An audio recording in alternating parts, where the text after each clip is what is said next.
മധ്യാധികാര വാഴ്ചയ്ക്കെതിരെ ജനാധികാര വിപ്ലവം എന്ന സന്ദേശമുയർത്തി ജൂൺ 12 മുതൽ നിലമ്പൂർ മണ്ഡലത്തിൽ വാഹന പ്രചരണ ജാഥ സംഘടിപ്പിക്കുമെന്ന് കേരള മദ്യനിരോധന സമിതി ഭാരവാഹികൾ മലപ്പുറത്ത് വാർത്താ സമ്മേളനത്തിൽ അറിയിച്ചു.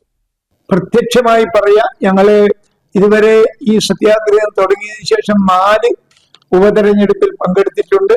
4ലും ഞങ്ങളുടെ മുദ്രാവാക്യം ഇതാണ്: നാടെങ്ങും മദ്യമൊഴുക്കി കുടുംബം തകർക്കുന്ന LDF-നെ തിരുത്തുക. അതിന്റെ അനുബന്ധമായാണ് മറ്റാശയങ്ങൾ അതിലെഴുതി ചേർത്തിരിക്കുന്നത്.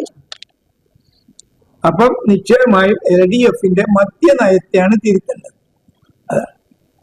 LDF-നെതിരെയുള്ള പ്രവർത്തനമല്ല. കാരണം LDF മദ്യവ്യാപാരത്തിൽ നാടിനെതിരെയാണ് മുന്നേറുന്നത്. അതുകൊണ്ട് ആ കാര്യം ഞങ്ങളെ ഇലക്ഷനിൽ പറയാനുള്ളൂ എന്നുള്ളത് കൊണ്ട് ഞങ്ങൾ പറയും.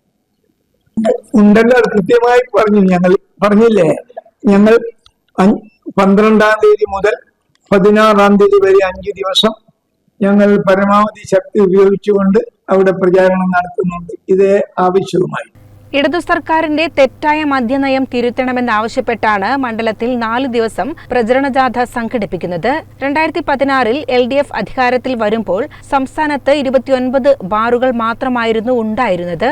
9 കൊല്ലം കൊണ്ട് ഇപ്പോൾ 941 ബാറുകളായി ഉയർന്നു. ഒരു ബാർ മാത്രമുണ്ടായിരുന്ന മലപ്പുറം ജില്ലയിൽ ഇപ്പോൾ 27 ബാറുകളാണ് പ്രവർത്തിക്കുന്നത്.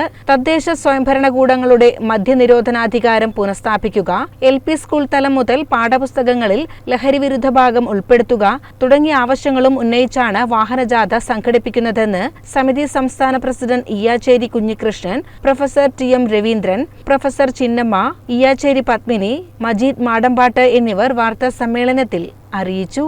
CCN മലപ്പുറം.